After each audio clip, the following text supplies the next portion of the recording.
Hey guys, what's up? Welcome back to my channel. Welcome back to my jungle. Thank you so much for stopping by. If you're new here, my name is Sam and I'm so glad you're here. On this channel, we talk about all things houseplant related.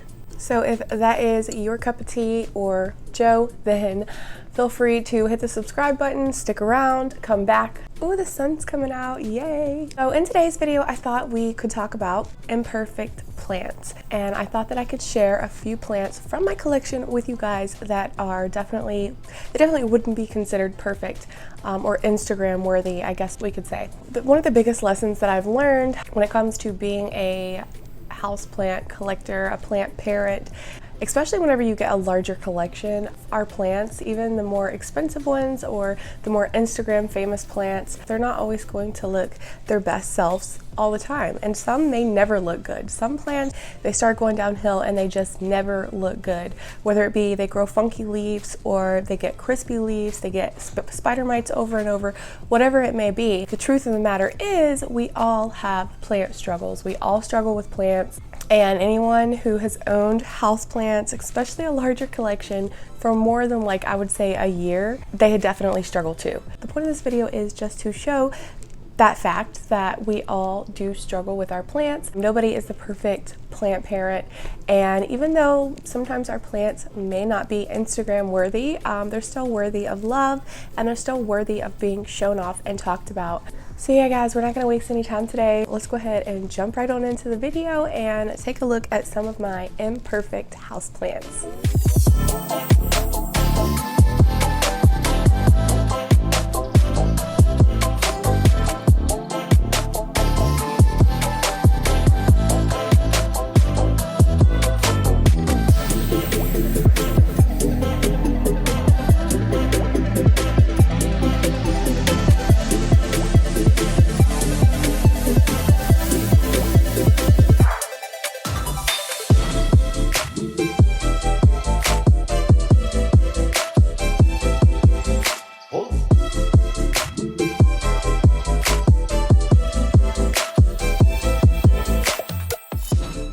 Guys, let's go ahead and start big. This is my Monstera Constellation. This is my largest variegated Monstera, and this is my pride and joy. I bought this plant from, I believe it was Thailand, about a year and a half ago. It was like the beginning of summer 2019. I believe that unboxing is still on my channel.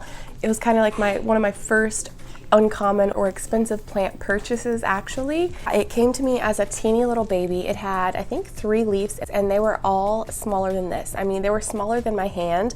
They could probably, the whole leaf could probably fit in the palm of my hand actually. But it was really, really cute. It didn't have a ton of variegation, but I loved it very much. And it did take this plant a really long time to get going. Honestly, it didn't really put off, it would put off like 1 leaf every 2 to 3 months. Like, I'm not even exaggerating. So I finally upped it this past spring of 2020 into a bigger pot, and it immediately started growing so much better. And then finally it put off its very first fenestrated leaf in my care, and I was just over the moon. I cannot wait to watch it grow and form its very first split leaf. I'm super excited. I think the first fenestrated leaf that he put off was actually this one here that has all of this white on it, and it had 1 fenestration and it also had so much white in the leaf. This is the most white I've gotten on a Thai Constellation leaf thus far. So I was very, very excited to get this leaf. It was also the largest leaf that it had put off, and just recently, probably over the last month, I noticed that the white was starting to get some brown spots on it, which really broke my heart. I mean, guys, I was really flustered. I was really upset about this browning happening on this leaf, even though it has already given me 2 more fenestrated leaves. It gave me this leaf here next with 2 fenestrations. So beautiful. I love how equal the variegation is, how even it is with the green on this leaf. So I don't really have to worry about this one hopefully turning brown and crispy. And then most recently it put up this gorgeous leaf, and it has 4 fenestrations. But if you take a closer look, I did treat this plant for spider mites a couple months ago, and this leaf was kind of on the way when I did that, and so it didn't like that very much. You can see there's kind of like a hole here with some crispy bits, and the tip of the leaf has some holes and a little rip. It doesn't look perfect, but it's still beautiful. I really love this newest leaf so much. I was really heartbroken about this, but it is perfectly normal, especially for variegated plants who put off leaves with a lot of white. If there's not enough green in the leaf, that leaf is lacking chlorophyll, so it can't photosynthesize properly without enough green in its leaf, therefore causing the browning on the white of the leaf. You can kind of, I wouldn't say eliminate or prevent, but you can make it less likely that you will experience or maybe even prolong this browning from happening on your variegation by simply upping the humidity around the plant and giving it higher light. That does definitely help, but yeah, it's kind of inevitable, and the fact that the rest of the plant is really healthy and really beautiful and it's growing really well, I can't really complain about this. I'm just so proud of how far he's came. This is my little Ripsalus. It's a type of jungle cactus.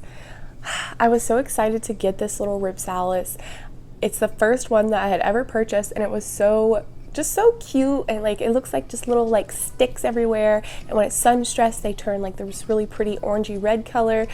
Yeah, I'm really into Ripsalus, and I really want to get more into my collection, but I have to say I have definitely struggled with this one the entire time that I've had it. So at one point it was a much fuller pot. There was an entire other extra section on this side. It completely died off, and this side was doing good. The side facing the grow light, it was doing really well and growing, but I don't know what I'm doing wrong. I've heard that it doesn't like to dry out completely. I've also heard to let it dry out completely. I've tried both, and it just continues to go downhill. I don't know. You can see here on the back that this part's completely dead. I might as well take that out. There still is like one healthy part on this plant, but literally the dead pieces just are falling off everywhere. Perfect example. But yeah, this just looks like crap.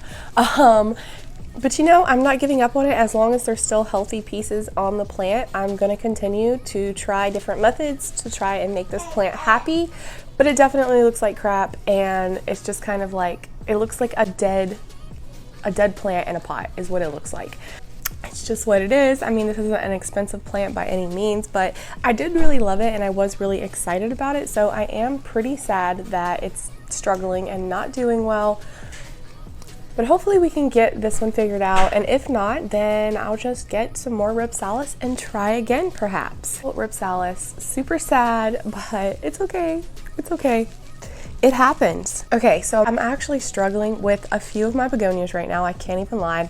Hence why I got begonia bubbles. I think that a large reason for this is just simply lack of humidity. It's winter time. I haven't been keeping my humidifiers going as much as I should, and I'm aware of that. But this is actually a pretty new begonia, which just breaks my heart. I got this from Steve's Leaves, I think about 2 months ago now. This was Begonia White Chandelier because it has really cute white blooms. And this is kind of like a darker foliage leaf. The leaf just looks really dark and kind of matte, and it's a really beautiful plant. It was really beautiful when I unboxed it, but this plant actually was knocked off of my plant shelf back here, and it completely snapped off, like literally over half the plant.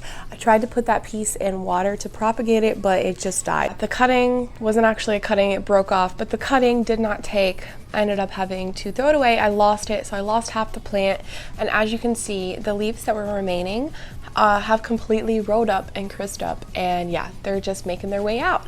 Now, I can say we do have some new growth coming in. There's some new leaves which look entirely different, can I just say, from the mature leaves. Yeah, we do have some new growth. I don't know what's going to happen yet with this new growth. It could end up crisping up and falling off and doing like a couple of my other begonias are doing. You guys can let me know if you would like to see a begonia update, because I do have, I think, like 4 or 5 that are not doing well. I mean, they've lost most of their foliage. They're still alive. They're still attempting to put off leaves, but I'm really hoping that those begonia bubbles do those guys some good, because they need it. They need all of the help and good planty vibes they can get. But anyways, yeah, so I'm really sad about this, guys, but honestly, it's just part of it. You know, I've been collecting begonias now for 2 years, and for the first, I would say, year and a half, really, they all done really well. I never really had that many begonia struggles, but last year I decided to take on some more uncommon, some more high maintenance begonias, and you know, I learned my lesson. I've had my fair share of struggles, especially over the last 6 months. I'm still learning, and I'm not done with begonias. I'm still going to be getting more. I'm still going to be trying to rehab the ones that I have that aren't doing the best, because that's what it's all about. It's a learning curve. It's a learning experience. Every new genus that we take on is a new learning experience, and that's kind of like the beauty and the fun of all of it. This is my sad little begonia, so hopefully, you know, she gets better and recovers, and we'll have a happy update in the future, but we'll just have to keep our fingers crossed and wait and see.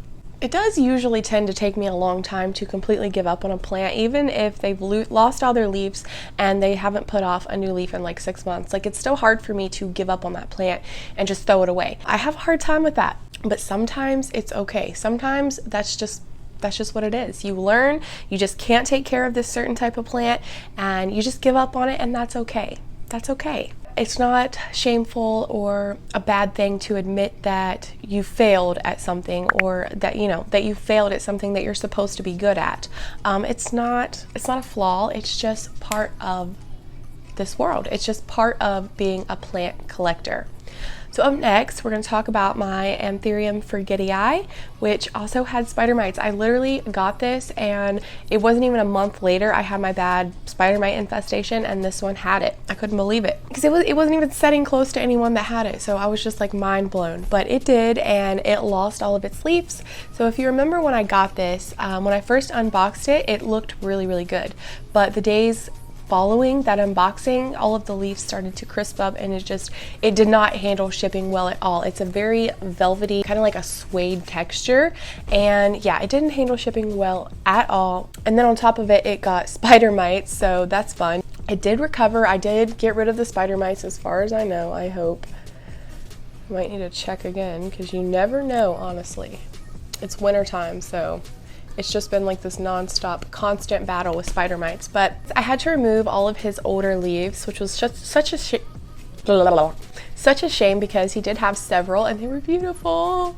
But lo and behold, he started pushing off a new leaf. This was like literally amidst the spider mite craze in my house. So I was scared to death that this new leaf was going to be completely distorted and destroyed and ugly, or not make it at all. But believe it or not, it actually, I mean, yes, look at it, it looks pretty jacked up, but it actually grew, I think, to a pretty good size, considering. I think it pretty well grew to its potential, but as we can see, I mean, the leaf is completely curled. So yeah, the edges completely curl inward. It's not the cutest, if we're being completely honest. The Anthurium forgetii is a really interesting leaf shape. It's a really interesting Anthurium, and I've really got the plant because I was excited to get to watch those new leaves come in and just kind of stare at that really cool leaf shape.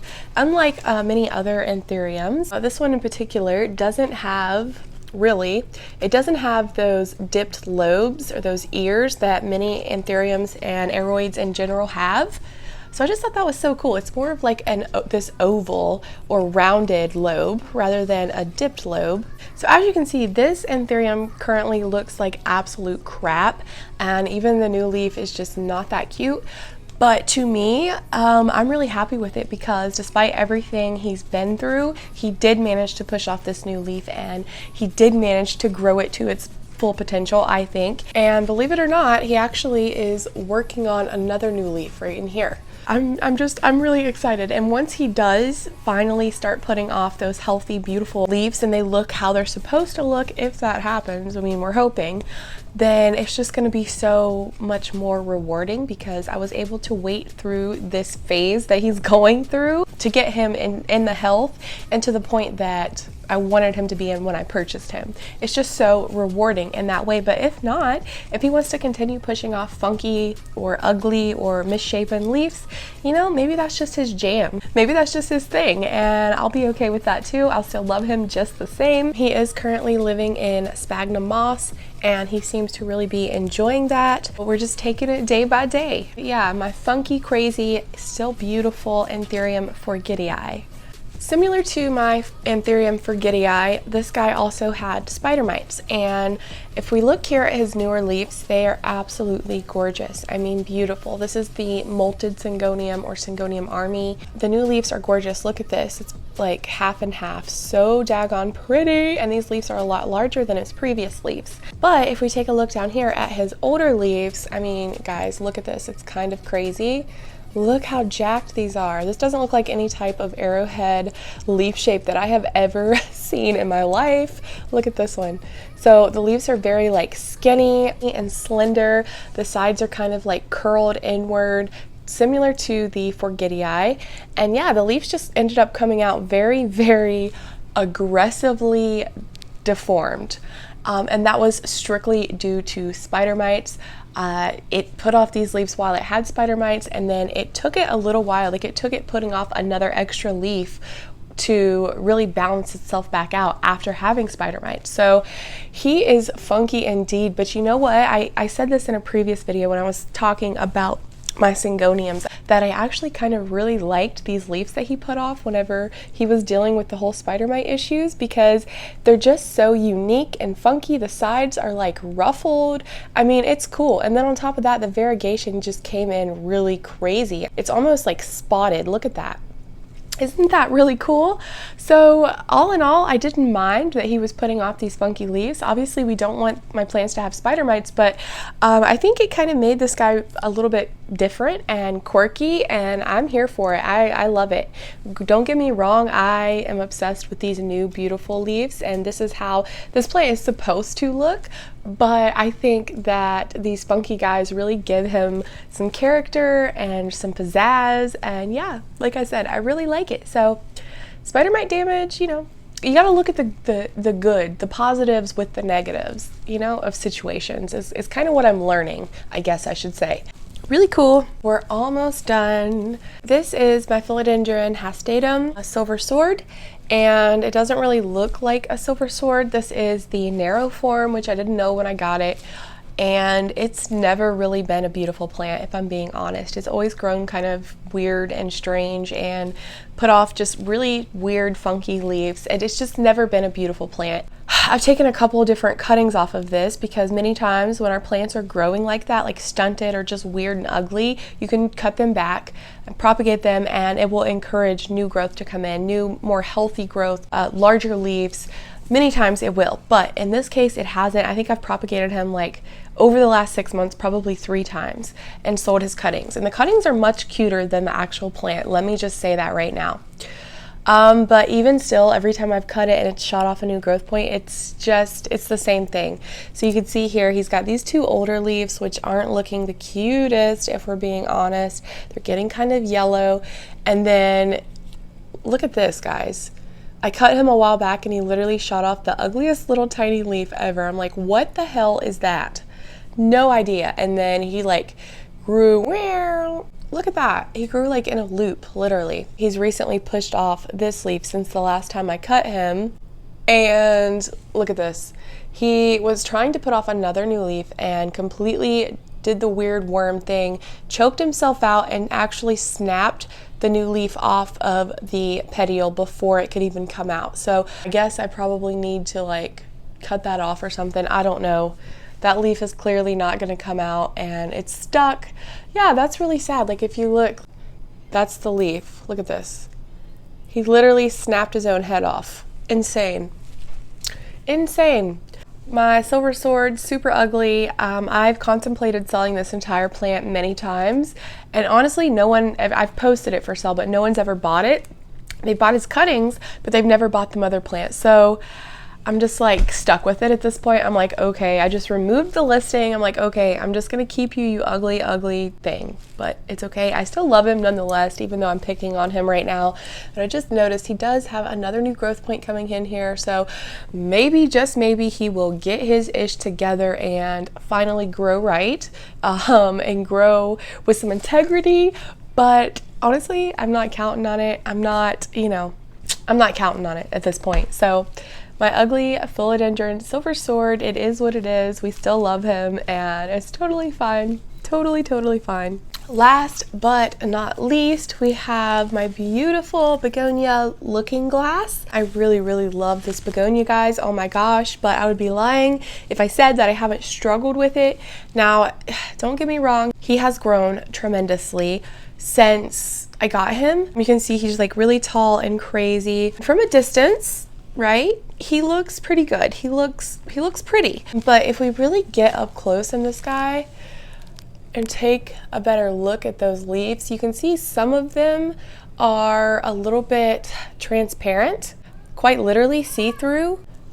I don't know if it's really going to come across on camera, to be honest with you, but we also have some crispy leaves like this. I mean, a lot of his new leaves even, like they just come in and they have crispy edges or they have that transparent weird look to them. Not sure why, but I have moved him from where he was living. He's getting more light now. So I'm hoping that that will help him. He's still growing, he's still putting off new leaves. But if we turn him around and look at the backside, I mean, just look. Like the base of the pot is pretty leggy, pretty bare, and yeah, there's just a lot of crispy, ugly leaves going on. But still yet, he's still gorgeous. He's still a statement piece. He's very beautiful, and he's definitely a focal point at the moment. And that a focal point at the moment in my plant room. So your attention is really drawn to him whenever you walk in. Beautiful Begonia, but at the same time, it's like, can a plant be like happy and sad at the same time? I think yes, because this is a perfect example. He's growing really well, he's really beautiful, but at the same time, he just has a lot of ugly leaves a lot of the time, and that's okay. And my Begonia looking glass, I could honestly show you my entire Begonia collection and you would be like, wow, Samantha. And I just might have to do that in the future. So let me know if you would like me to. But anyways, guys, that is pretty much all I want to share with you. I definitely have a few other plants that, you know, don't look their hottest right now. But I mean, I could probably honestly sit here for like 2 hours and show you plant flaws, but I'm not going to do that. I'm not going to keep you that long. So yeah, that's all I wanted to share with you today, guys. Just keep in mind that it's wintertime. I know it's easy to get caught up in the Instagram scroll, even on YouTube and YouTube videos, the people and their what appears to be perfect plant collections, and it's just like, why can I not get it together? Why are my plants struggling so much? Like, why do my plants not look like theirs? Please don't feel like that. Please don't feel bad. Understand that everything that we see on social media is through a lens, it's through a filter, and it's the best of that person's world. They are showing you the best of the best because that's what social media is. I mean, that's just what it is. So I do think it's important to take a step back sometimes, take a deep breath in, and just realize that it's okay, it's normal. And I also think it's important that people who do share this type of content are also honest about these type of things because it is a reality. So if you have a bunch of ugly plants like me right now and you can't wait for spring to come along so that maybe you can get them looking halfway decent again, I feel your pain. You are not alone and it's okay. We're in this together. All right, guys, thank you so much for hanging out with me. Thank you for watching this video. I will see y'all very soon in my next one. You guys are the best. I love you all. Bye, guys.